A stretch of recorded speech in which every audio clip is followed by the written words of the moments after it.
ही झाली की मखमलाबाद रोडवर एवढे खड्डे आहे, अंबड सातपूर लिंकचे खड्डे जे आहे ते होते ते पण बुजवले आणि ते रोडचं काम चालू आहे. तर माझा तेवढा तेच होता की आश्वासन तर सगळ्यात मोठा हाच आहे की हे रस्ते नगरपालिका स्वतः कधी करू शकत नव्हते. 80-80 कोटीचे 100-100 कोटीचे रस्ते आहेत हे आणि हे आपण कॉन्क्रीटचे करतोय. तर महानगरपालिकाची कधीही अशी स्थिती आली नसती की ते स्वतः एवढे मोठे रस्ता हातात घेऊ शकतात. म्हणून आपण शासनाकडून ही मदत घेतली कुंभच्या निमित्ताने. पण शहराचं काम आहे, शहरासाठी करतोय, शहराचा फायदा होईल म्हणून आपण हे काम करतोय.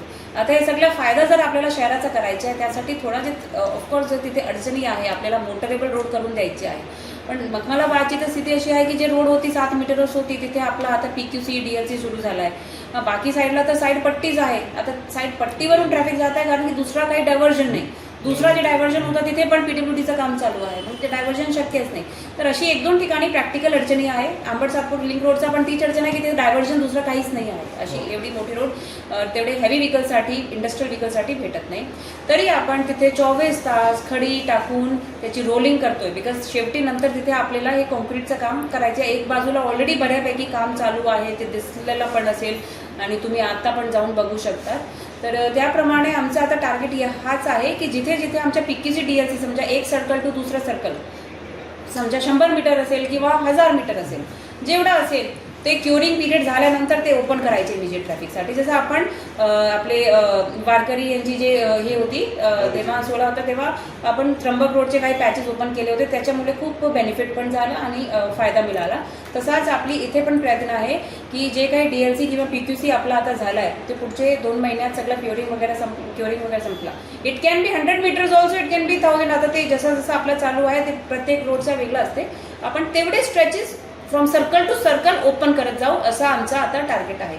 असं नाही वाट पाहिजे की पूर्ण काम झाल्यानंतर आपण ओपन करणार, आम्ही इमिजिएटली होतो. मॅडम आपल्याला एक प्रश्न विचारायला ते सगळे जे गुन्हे आहेत ना ते लोकांनी ऑलरेडी फिर्यादी FIR मध्ये पूर्ण इन्फॉर्मेशन पोलीसकडे दिलेली आहे आणि ती चौकशी पोलीसकडून पण होत आहे की जर कोणी जर याच्यात दोषी असेल तर त्याच्यावर ते ॲक्शन पण घेणार, त्यांचा तो अधिकार आहे.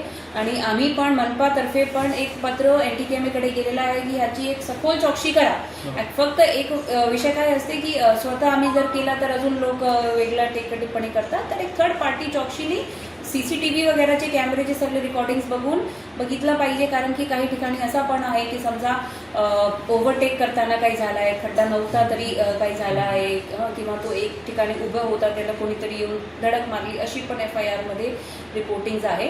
तर हे थोडी निष्पक्ष चौकशी याची झाली पाहिजे, आमचं पण तेच म्हणणं आहे. आणि मग त्याप्रमाणे जे दोषी आहे तो कोणीही असो, कॉन्ट्रॅक्टर असो किंवा कोणीही असो, त्याच्यावर आम्ही 100% कारवाई करतो. आणि सगळे ते ऑलरेडी ज्यांची डेथ झाली त्यांचे फॅमिलीचे लोक करतात तसे. पूर्णपणे तर सुरू करायला अजून वेळ आहे, परंतु आज तुम्ही पाहिलं तर की धुळ्याकडचे ट्रॅफिक आणि नाशिकला जसं येतो तो ट्रॅफिक त्या बाजू जी आहेत ती बाजूला सगळं ट्रॅफिक आता चाललाय दोन्ही साईड्स. परंतु इथून धुळे जाणारा जे साईड आहे तो पण आपण 31 ऑगस्टपर्यंत त्याला डेडलाईन दिली होती. त्यांचे पण काही टेक्निकल विषय असतात, त्यांना एक खूप मोठी पाण्याची पाईपलाईन शिफ्ट करायची होती. डिफेन्सचे काही ऑप्टिकल फायबरचे खूप नॅशनल सिक्युरिटीचे तिथे लाईन्स आहेत ते शिफ्ट करायचे होते. तर पाणीचं शटडाऊन आपण आज उद्या ट्यूजडेला दिलेला आहे.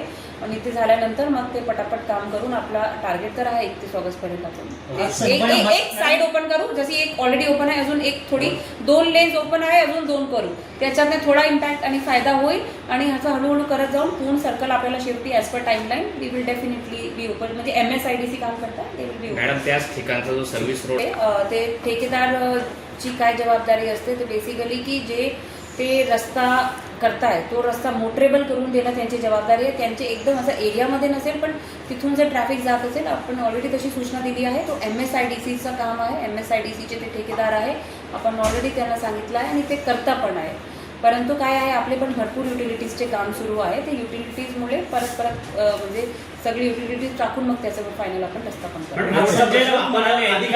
आपण वेळप्रमाणे त्यांचे उत्तर घेतोय आणि आपले सगळे अधिकारी दिवस रात्री तुम्ही पाहिलं असेल 24 तास आपले लोक काम करत आहे. तर त्यांची जसं उत्तर आलं आपण त्याप्रमाणे त्याच्यावर ॲक्शन घेऊ.